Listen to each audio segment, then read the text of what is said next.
बिस्मिल्लाहिर्रहमानिर्रहीम अस्सलाम वालेकुम वरहमतुल्लाहि वबरकातुहू। फ़र्द कायम रब्ते मिल्लत से है तन्हा कुछ नहीं, मौज है दरिया में बैरूने दरिया कुछ नहीं। नाज़रीन कराम, आप दोस्तों की मोहब्बत की वजह से ही मैं बैठा हुआ हूँ। मैं आपके प्यार की वजह से ही, आप इतना प्यार दे रहे हैं, चैनल को बहुत ज़्यादा आपने प्रमोट किया है। आप दोस्तों का मैं दिल की अथाह गहराइयों से शुक्रिया अदा करता हूँ। इसी तरह मोहब्बत फरमाते रहें, चैनल को सब्सक्राइब करें। जो नए हैं वो चैनल को सब्सक्राइब कर लें, और जो दोस्त मेरे साथ पहले से जुड़े हुए हैं उन दोस्तों की मोहब्बत है वो लाइक भी कर रहे हैं, कमेंट भी कर रहे हैं। आप कमेंट करें, मैं इंशाल्लाह उस पर वीडियो भी ज़रूर बनाने की कोशिश करता हूँ। तो नाज़रीन कराम, आज की इस वीडियो में मैं आपको मुख्तसर सा तिब्बे मुफरद अज़ा का तारफ़ आपके सामने पेश करूँगा। तिब्बे मुफरद अज़ा पाकिस्तान के नामवर तिब्बी साइंसदान डॉक्टर दोस्त मोहम्मद साबर मुल्तानी रहमतुल्लाह अलैह ने पेश किया। तिब्बे मुफरद अज़ा, आप फरमाते हैं कि तिब्बे मुफरद अज़ा कोई नई चीज़ नहीं, कोई नई तिब नहीं, ये तिब्बे यूनानी है, तिब्बे इस्लामी है, ये पुरानी ही तिब है। लेकिन मैंने इसमें क्या किया है, डॉक्टर दोस्त मोहम्मद साबर मुल्तानी रहमतुल्लाह फरमाते हैं कि मैंने इसमें जो खसो खशाक थे उनको दूर किया है। आप ऐसा समझ लें कि जिस तरह कोई नुस्खा आप लेते हैं कोई दवा बनाने के लिए, तो उसमें कुछ फाजल चीज़ें होती हैं, जैसे तिनके होते हैं, उसमें जो है वो मट्टी के ज़र्रात होते हैं, या मुख्तलिफ़ चीज़ें उसमें शामिल हो, पत्थर होते हैं, उसमें टुकड़ियाँ होती हैं, इस तरह की चीज़ें, उनको आपने साफ़ करके जब एक नुस्खा बनाना होता है तो वो नुस्खा जो है वही कामयाब है जो बिस्मिल्लाहिर्रहमानिर्रहीम पढ़कर बनाया जाए और उसको साफ़ सुथरा करके बनाया जाए। तो इसी तरह साबर मुल्तानी रहमतुल्लाह फरमाते हैं कि मैंने तिब को, पुरानी तिब को, खसो खशाक जो थे उसमें, वो मैंने उसमें से साफ़ कर दिए हैं। तो बेशक साबर मुल्तानी रहमतुल्लाह अलैह ने ये बहुत ही बड़ा काम किया है, दवाम बख्शा है आपने। नहीं तो तिब जो थी वो मफकूद हो चुकी थी, लोग जो तिब से थे वो नफ़रत कर रहे थे, हकीम हज़रात को लोग बुरा जान रहे थे। आज तिब इस्लामी का अल्हम्दुलिल्लाह पूरी दुनिया में बोलबाला हो रहा है। लोग जो हैं वो तिब इस्लामी की तरफ, तिब मुफरद अज़ा की तरफ आ रहे हैं, क्योंकि इसमें असूल इलाज है। ये नहीं कि नुस्खा जात की बरमार हो और मरीज़ जो है वो ढेरों नुस्खे खाए तो फिर जाकर उसको फिर भी ना उसको समझ आए कि ये मैं जो नुस्खा खा रहा हूँ इसका मिजाज क्या है। तो तिब मुफरद अज़ा जो है वो मिजाज को फ़ौक़ियत देती है। हर नुस्खे का मिजाज बिल मिजाज मरीज़, उसका भी मिजाज के मुताबिक उसको नुस्खा बताया जाता है। तो तिब मुफरद अज़ा जो है ना नाज़रीन कराम, ये अल्हम्दुलिल्लाह अल्लाह ताला की नेमत है कि अल्लाह ताला ने इसको डॉक्टर दोस्त मोहम्मद साबर मुल्तानी रहमतुल्लाह अलैह के ज़रिए हमें ये नेमत अता की कि हम आज तिब को, मेरे जैसा जो आम बंदा है मेरे जैसा, हम भी इसको तिब मुफरद अज़ा को समझने की कोशिश कर रहे हैं, इसका मुतालिया कर रहे हैं। मैं आज भी अपने आप को तालिब इल्म समझता हूँ। मैंने अपनी ज़ात के लिए इसको सीखा था, तिब मुफरद अज़ा को मैंने इसको इसलिए नहीं सीखा था कि मैं इसकी प्रैक्टिस करूँ। अल्हम्दुलिल्लाह कॉलेजेस में भी तिब मुफरद अज़ा को पढ़ाया जाना शुरू कर दिया।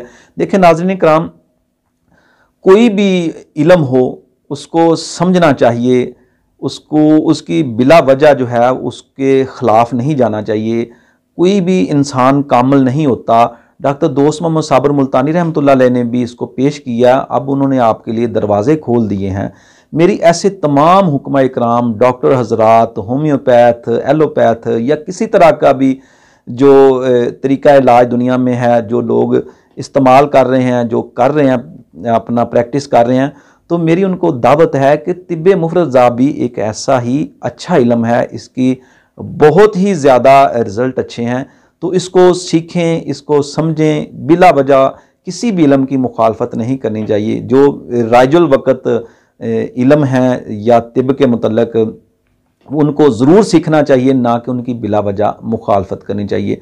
तो अल्हम्दुलिल्लाह ये बहुत ही अच्छा तरीका इलाज है, बहुत ही प्यारा, और सबसे ज़्यादा इसमें अहमियत जो है वो ग़िज़ा को दी जाती है, क्योंकि तिब मुफरद अज़ा के मुताबिक जिस्म में ग़िज़ा जो है वो 50% काम करती है, 25% जो है वो दवा काम करती है, दवा जिस्म को ठीक करती है, मिजाज उसका बदलती है, और 25% जो है वो मौसमी जो असरात होते हैं, मौसमी हालात होते हैं, मौसम जो है उसका असर होता है। तो नाज़रीन कराम, मैं चाहता हूँ कि हर घर घर में, मेरी ख्वाहिश है कि हर घर घर में लोगों को पता हो कि उनका मिजाज क्या है, और अगर कोई मसला पैदा हो तो उनको पता चले कि ये किस मिजाज में है और इसका इलाज किस मिजाज में करना है। यानी ये अगर गर्मी वाला मरीज़ है तो इसको हमने तरी देनी है, रतूबत देनी है, पानी देना है, और अगर तरी वाला मरीज़ है तो हमने उसको खुश्की वाली अद्वियात, खुश्की वाली ग़िज़ाएँ देनी हैं जो जिस्म में खुश्की पैदा करें, और तहरीक को बदलना है, यानी कि तहरीक को बदलना है। अगर असाबी तहरीक हो, यानी कि कल्ब असाबो दिमागो असाब में तेज़ी आ जाए तो असाबी मराज पैदा हो जाएं, तो हमने उज़लात को यानी कि कल्ब को तहरीक देनी है, कल्ब को तेज़ करना है, कल्ब को काम करवाना है, ताकि असाबी मराज जो हैं वो ठीक हो जाएं और कल्ब जो है वो बेहतर काम कर सके।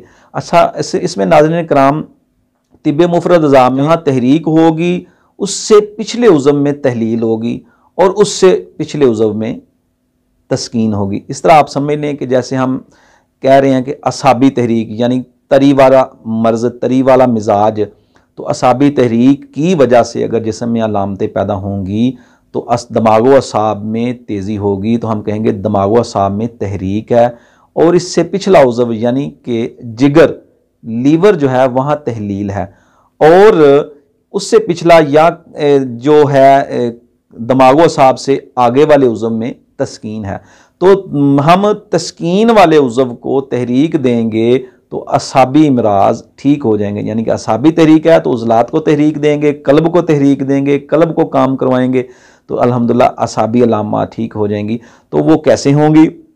उज़लाती यानी कल्ब वाली, कल्बो उज़लात वाली उज़लाती चीज़ें खाने से जो है वो हम अल्हम्दुलिल्लाह इस मर्ज़ पर काबू पा लेंगे। इसी तरह बिल तरतीब बाकी भी जो मुफ़रद अज़ा हैं उनको तहरीक देकर उनसे हम इस्तिफ़ादा हासिल कर सकते हैं। ये एक समझ लें सिस्टोमेटिक सिस्टम है, निज़ाम है। जिस तरह आप किसी फ़ैन का बटन ऑन करें और उसका जो रेगुलेटर होता है उसको उससे कम कर लें, ज़्यादा कर लें, बटन ऑन कर लें, इसी तरह ये सिस्टोमेटिक एक तरीका इलाज है। ये नहीं है कि ये हवा में तीर चलाने वाला तरीका इलाज है। तो इसलिए मैं नाज़रीन कराम कहता हूँ कि आप सब दोस्त इस तरीका इलाज को समझें।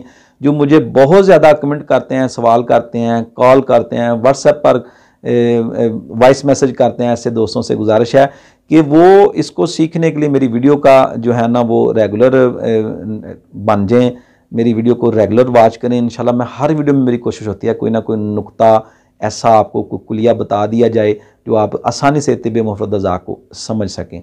पसंद आए तो लाइक ज़रूर किया करें, दोस्तों के साथ शेयर करें, वीडियो को बार बार वॉच करें। कोई सवाल हो तो कमेंट बॉक्स में सवाल करें, इंशाल्लाह उसका भी जो है ना वो उस पर भी वीडियो बनाएंगे और आपके लिए इंशाल्लाह वो फ़ायदेमंद होगी। मिलते हैं इंशाल्लाह किसी नई वीडियो में नए टॉपिक के साथ। इजाज़त दीजिए। अस्सलामु अलैकुम वरहमतुल्लाहि वबरकातुहू।